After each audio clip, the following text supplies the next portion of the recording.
Oi, Butterflies! Hoje eu estou aqui com uma cientista muito amada, uma musa que mora no Japão. Ela vai falar um pouquinho com a gente sobre bolsas de estudo, que muita gente tem vontade, né, de fazer um doutorado, um mestrado no exterior e não sabe muito bem como começar, como nadar nessas águas, que muita gente não fala, né, sobre as bolsas das universidades. Então, primeiramente, eu quero que a Bibi se apresente e fale, né, sobre ela, sobre o canal dela, que ela também tem um canal aqui, Física e Afins, muito legal. Vocês têm que assistir, que eu aprendo bastante com ela todos os dias.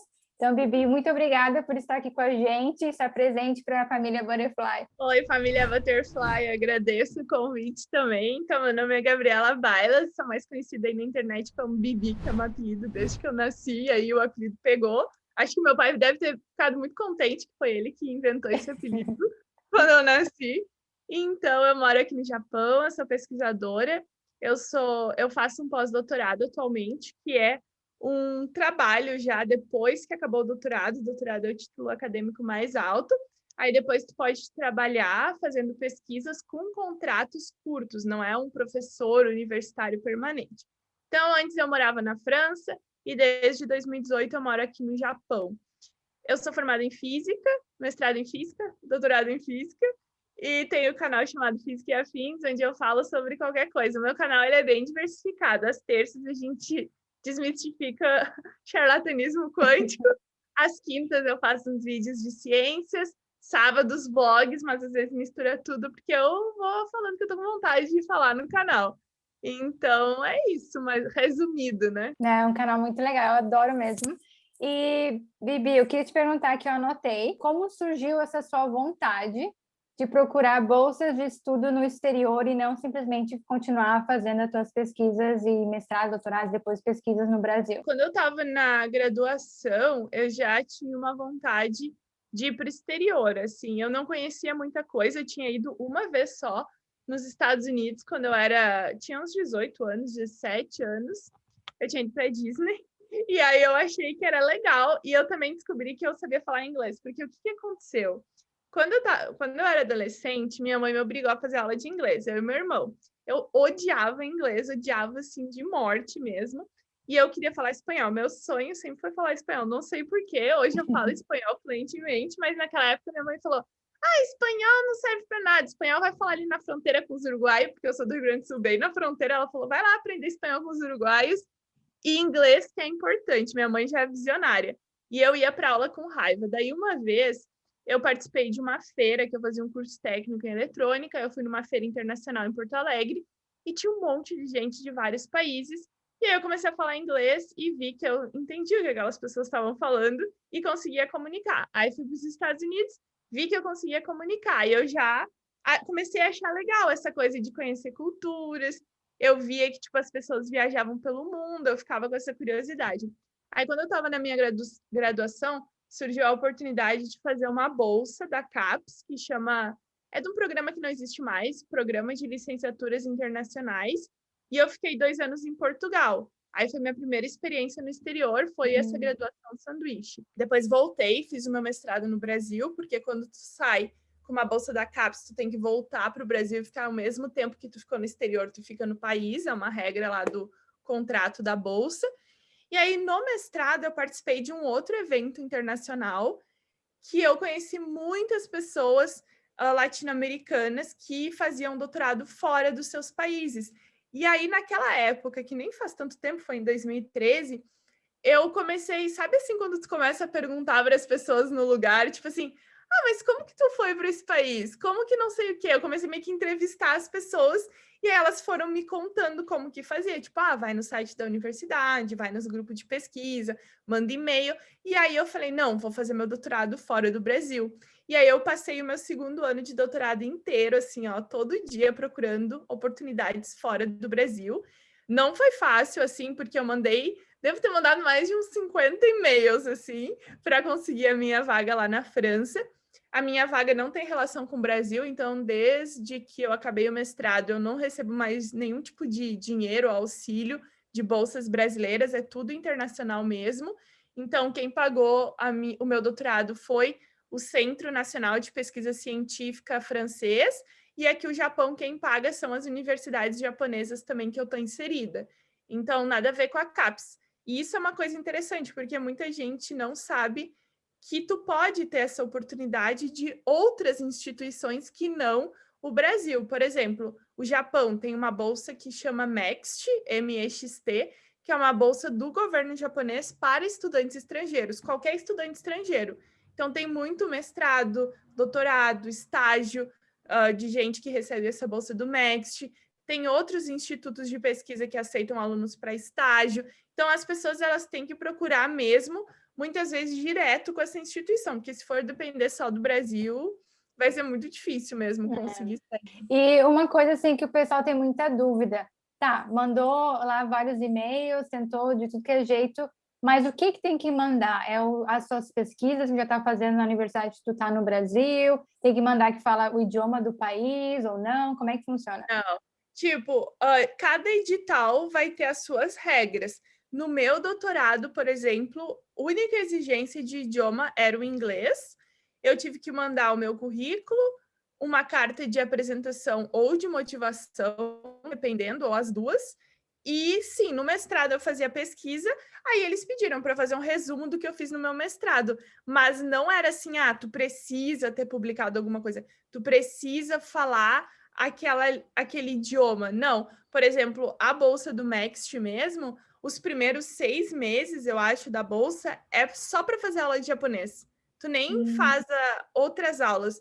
E aí tu pode escolher depois, ou seguir o caminho do mestrado ou doutorado em japonês ou o internacional. Tem gente que fala japonês super bem e escolhe fazer em japonês, mas uma coisa não é melhor que a outra, é do que tu escolhe. Na França, eu aprendi a falar francês porque eu acho muito legal o francês também, mas eu nunca falei francês de fato, assim, em apresentação acadêmica. A minha tese foi escrita em inglês, então é de boas, assim. Não precisa estar pesquisando para poder sair do país. Ah, entendi. Então, o mais fundamental, digamos assim, para qualquer país seria ter uma base boa de inglês. Sim, eu acho que o inglês é fundamental. E também a pessoa saber se comunicar, né? Porque o que eu bato muito na tecla é as pessoas, por exemplo, não conseguirem escrever um e-mail bem escrito explicando o que tu quer para um professor. Tem gente que escreve e-mail horrível, assim, aí o professor nem responde. Então, falar inglês é importante e dar uma estudada em como que eu vou mandar esse e-mail, como que eu vou procurar. Às vezes, procurar também é importante. Quando eu faço algum workshop, alguma coisa que eu ensino esse tipo de informação, o pessoal fica chocado, assim, nossa, eu nem sabia que existia tantas oportunidades fora do Brasil, porque a gente é muito bitolado no Brasil, né? Eu sinto que as pessoas se desvalorizam muito, tipo, é que eu sou brasileiro, nunca vou conseguir nada, ou então a pessoa nem sabe por onde começar e ninguém ajuda. Por exemplo, quando eu falei que eu queria fazer o meu doutorado fora, a maioria das pessoas ao meu redor falou: ninguém nunca vai contratar uma brasileira, tipo, de uma universidade pequena de interior. Eu falei: tudo bem, mas eu vou tentar. E aí eu fiquei tentando. Nem sei como, porque eu fui descobrindo meio que tudo sozinha. Hoje em dia que tem gente ensinando isso para tudo que é lado. Na minha época não tinha ninguém, eu fui perguntando para as pessoas que eu fiz amizade. Então é bem isso. Nossa, é verdade. As pessoas acham assim que é como você falou, aquele sintoma vira-lata, né? Ah, eu sou brasileiro, não tenho condições de fazer nada, não é para mim. Isso eu acho legal também que você falou, tem que pesquisar, tem que ir atrás. Às vezes também vejo que as pessoas têm preguiça de pesquisar. Por exemplo, eles têm preguiça de entrar no site da universidade e ver as opções de bolsas, né? Porque tem. Só que você tem que ter paciência e pesquisar, botar no Google para traduzir se não entende, né? Tem que ir atrás, não adianta querer tudo mastigado também, porque a vida no exterior não é tudo mastigado para gente.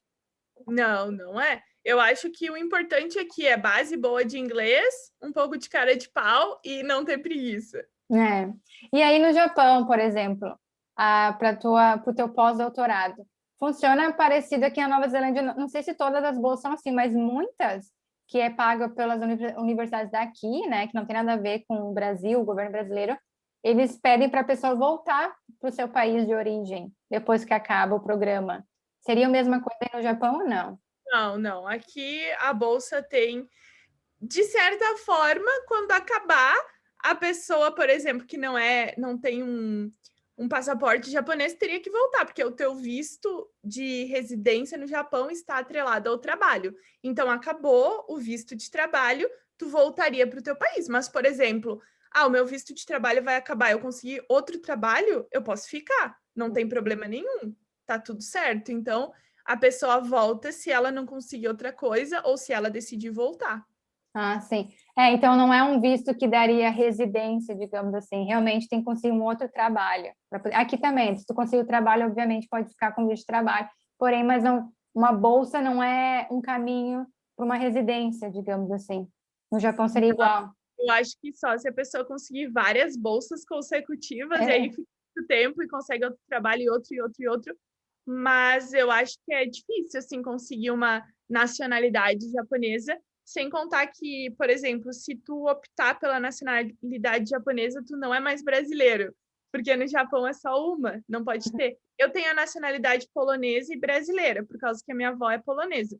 Mas tudo bem eu ter as duas, mas agora se eu escolhesse japonesa, por alguma razão daqui anos que eu não vou escolher, mas se eu escolhesse, aí eu tenho que abrir mão de tudo que eu tenho anterior a isso. É muito louco isso. É muito louco, né? Tem que abrir mão para poder escolher um. Tem muita gente que é japonesa e chinesa aqui na Nova Zelândia, por exemplo, que é residente somente porque não querem abrir mão da cidadania chinesa ou japonesa. Então, eles ficam a vida inteira aqui na Nova Zelândia só como residente. É bem louco isso. Minha última pergunta sobre bolsa seria: qual é a tua, assim, uma dica que você dá? Por exemplo, a pessoa está muito empolgada, quer sair do país, quer uma bolsa de estudo, quer ficar um tempo fazendo pesquisa no exterior. Qual é o primeiro passo? Uma dica que realmente a pessoa tem que fazer. Eu sempre falo assim, foca no mais alto que tu quer chegar. Por exemplo, eu estou no meu mestrado, eu quero o doutorado tal, assim, muito top. Eu estou na graduação, quero tentar esse mestrado. Já começa a pesquisar o que tu tem que ter para conseguir aquilo lá para o lugar que tu vai. Então, eu quero fazer, sei lá, meu doutorado em Harvard, vou supor assim, que é um lugar top do mundo. Então, eu preciso ter um bom inglês, possivelmente eu preciso ter um TOEFL ou alguma outra prova desse tipo de proficiência.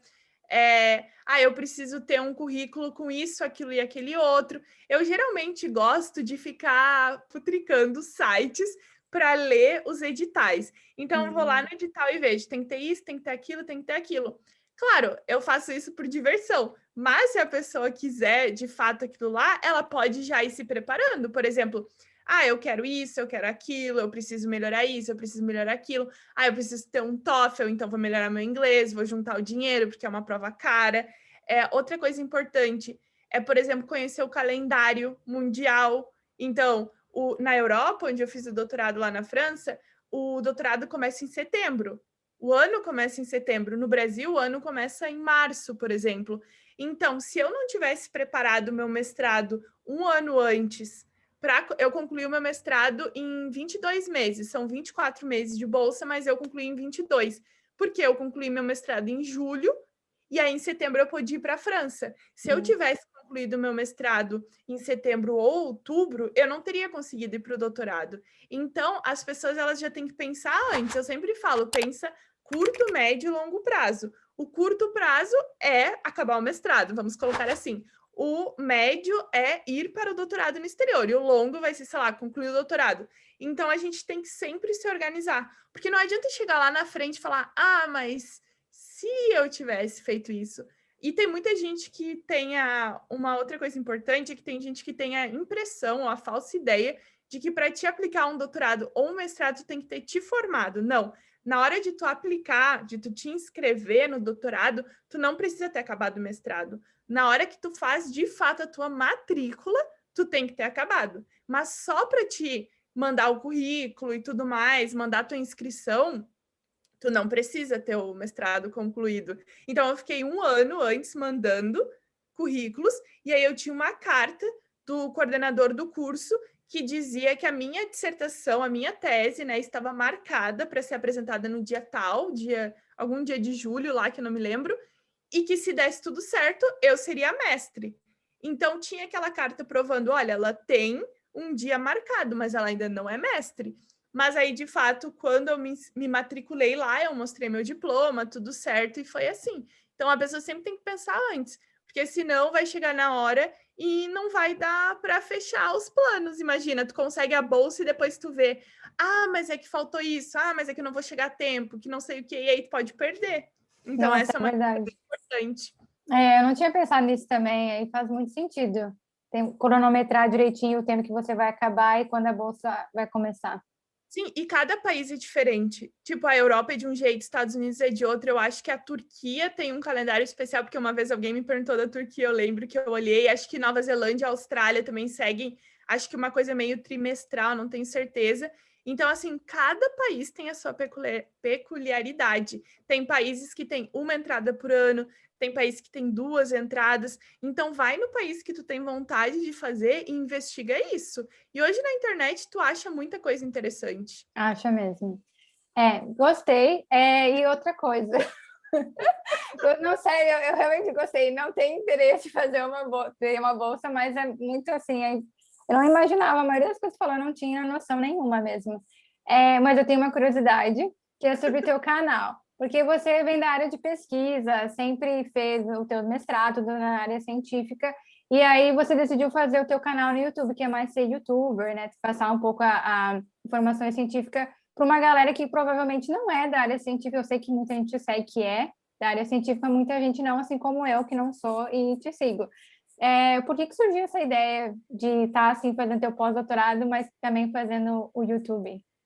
Eu comecei a fazer o YouTube quando eu estava na França, ainda no doutorado, em 2016, eu acho, 2017. E aí eu comecei a falar da minha vida na França, mas uma questão bem burocrática, assim, tipo como abrir conta no banco, como alugar apartamento, uns pormenores que eu fui meio que sofrendo no caminho e falei, vou explicar para as pessoas. E aí muita gente começou a perguntar, tá, mas o que que tu faz na França? O que que tu faz na França? O que que tu faz na França? E aí eu comecei a falar, doutorado em física. As pessoas, como que tu chegou no doutorado? Como que é física? Nossa, e um mar de perguntas que eu fiquei, ninguém sabe nada. Ninguém sabe o que é um doutorado, ninguém sabe como entrar num doutorado, ninguém sabe o que é um físico, o que é uma carreira de física. E aí eu comecei a explicar, eu comecei a fazer vídeos, e aí o meu canal antes se chamava França e Afins, e virou Física e Afins, porque eu parei de falar sobre França e comecei a falar muito mais de física. Esse foi o primeiro momento do canal. E aí, desde 2019, eu acho, foi 2019, final. 2019, eu acho. Eu comecei a falar bastante sobre pseudociência, que são, né, práticas que parecem que são ciência, mas não são. E aí tem o vídeo, que eu sei que é o vídeo que a Karina gosta, que na verdade foi o primeiro vídeo que eu fiz falando sobre isso. E o vídeo viralizou, nem sei como, porque eu sou muito amadora mesmo, gente, agora que eu tô um pouco mais profissional, mas a minha marca registrada acho que é o amadorismo, né? Eu sento e falo, meus vídeos antes nem tinham edição, era muito. Deixa eu pensar aqui, não sei o que, uns bagulho assim. E aí, esse vídeo foi um inscrito do meu canal que me mandou uma mensagem lá no Instagram e falou assim: Bibi, faz um react desse vídeo, porque tu é física, tu trabalha com quântica, que é o coach quântico, e é psicóloga, que é o vídeo que marcou ali o meu canal e todo mundo, muitas pessoas que me conhecem é por conta desse vídeo. Aí eu falei para ele, o que é um react? Aí ele falou, um react é tipo assim, ó, tu coloca o vídeo e te filma assistindo o vídeo. Aí eu lembro que eu até pesquisei assim no Google, react, para ver o que que era, né? E aí eu cheguei em casa, me sentei e gravei o vídeo sem planejar, entendeu? Só sentei e as pessoas gostaram, porque é o meu jeito, acho que é o jeito ali. O cara falava um monte de absurdo, eu fiquei, meu Deus, tá tudo errado. E aí o pessoal começou a falar, mas como assim, física quântica? Mas fala sobre isso, fala sobre aquilo. E aí, às terças-feiras, eu criei esse quadro chamado Terça Quântica, e antes chamava Terça do Charlatanismo Quântico, mas para evitar processo, a gente tira o charlatanismo e deixa só o quântico. E aí eu comecei a falar sobre práticas que usam o nome da ciência, o nome da física. E aí o canal cresceu bastante, do nada, assim, muita gente começou a me conhecer, me odiar também. Então, Isso que eu ia te falar, assim, porque tem que ter coragem na internet para poder, né, falar sobre as pessoas que fazem, são coach, né? Que acredito que tem alguns setores de coach que tem algum fundamento, se a pessoa, sei lá, é psicóloga, psiquiatra e usa algum alguma parte do coaching para ajudar alguém na vida dela, enfim, ou a pessoa, sei lá, é doutorada em economia e daí começa a dar cursos, né, de economia, não sei. Mas tem muita gente que não é formada em nada e não sabe de nada, a vida não é lá essas maravilhas, mas quer ensinar os outros a ter uma vida boa se ela mesma não tem, né? Então, como é que tu Porque teve essa coragem aí, essa coragem de realmente falar, assim, que dá um pouco de medo, a internet, pessoal, é muito mal. eu acho assim, ó, que se a pessoa tá ofendida, é porque alguma coisa de errada tem, né? Se tu tá te ofendendo, por exemplo, se eu me ofendo por uma coisa específica, é porque a carapuça serviu, né? Como tu falou, negócio de coach, pelo que eu entendo, existe uma área bem séria de coaching empresarial, não sei o que é umas coisas que tem fundamento. Mas aí as outras pessoas que eu brinco, coach quântico, que é o que vou te ensinar a curar uma doença, vou te ensinar a reprogramar o teu DNA, vou te ensinar a mudar o teu cérebro, a criar um carro na tua garagem, a achar 5 mil no chão, tipo, umas coisas assim, nada a ver. Isso daí para mim não tem sentido, e quem acredita, sinto muito. Eu recebo muito hate, mas a maioria dos hates que eu recebo são hates sem fundamento. Então a pessoa vai falar assim: sou ignorante. Beleza, isso não, para mim, ninguém chega e fala assim: olha, nesse argumento aqui que tu falou no minuto tal, essa frase aqui tá errada por isso, isso e aquilo. Ou esse fundamento tá errado porque, de acordo com as pesquisas de fulano ou ciclano, isso não faz sentido. Não, a pessoa só fala sua feia, sua chata, sua não sei o quê, e para mim isso não é nada, né? Uma ofensa não é dá pena de uma pessoa que não consegue nem formular um argumento para rebater o que eu tô dizendo ali. Então é isso, é falácia. Eu sempre fui assim, eu sempre fui a pessoa que falou na cara sem ter medo. Tipo, minha mãe falou que desde pequena, desde criança, eu não tinha medo de responder para adulto, sabe? Criança que tem medo de responder para adulto. Minha mãe falou que uma vez a gente estava almoçando com um amigo do meu pai que começou a falar umas coisas, tipo, brincadeira, mas meio que dando umas indiretas feias pro meu avô. E minha mãe falou que do nada, no meio do almoço, eu falei assim: olha aqui, ó, para de falar do meu avô, porque tu tá na minha casa e eu não vou admitir isso. E minha mãe falou que todo mundo ficou chocado, assim, como uma criança, do nada começou a falar isso, sabe? E ela disse que eu sempre fui muito assim. Então, acho que é a minha personalidade mesmo, é ser mais questionadora. Mas isso ajuda muito, assim, eu fiquei muito feliz que você começou a fazer vídeos assim, porque, infelizmente, eu até falei com umas amigas minhas psicólogas, as pessoas acabam deixando os charlatões, digamos assim, né? As pessoas que não têm fundamento para ajudar mesmo as pessoas a tomarem a internet, e aí as pessoas acabam achando, se eu for no psicólogo vai demorar a vida inteira para melhorar, então eu vou nesse aqui que em uma semana me prometeu curar minha depressão, ou eu vou num quântico lá porque eu acredito na energia e não sei mais o que vou materializar as coisas na minha vida, sabe? E a gente, é bom ver os cientistas, os pesquisadores entrando mais no YouTube e conversando com uma linguagem um pouco mais simples para a gente também poder entender, não tão técnica, sabe? Que só entre vocês se entendem. Então, eu gosto muito e espero que vocês assistam os vídeos delas, que dá para aprender muita coisa mesmo. Tem vídeos de tudo, qualquer assunto lá. Meu canal deve ter mais de 500 vídeos de tudo, assim, muita coisa. Mas obrigada, Vivi, eu fiquei muito feliz de gravar contigo, eu sempre quis gravar contigo, eu sou muito fã. Obrigada por explicar e dar algumas dicas de bolsa de estudos também, que é muito importante, eu nunca trouxe esse conteúdo aqui no canal. E quer falar mais alguma coisa? Quer deixar o teu nome? Podem procurar então no YouTube Física e Afins, no Instagram e Twitter Bibi Bailas. Às vezes eu comento por aqui também, recomendo os vídeos da Karina, vários eu gosto de recomendar para o meu público também. Aparecem umas pessoas falando, vim pela Bibi, outro dia eu vi alguém falando assim.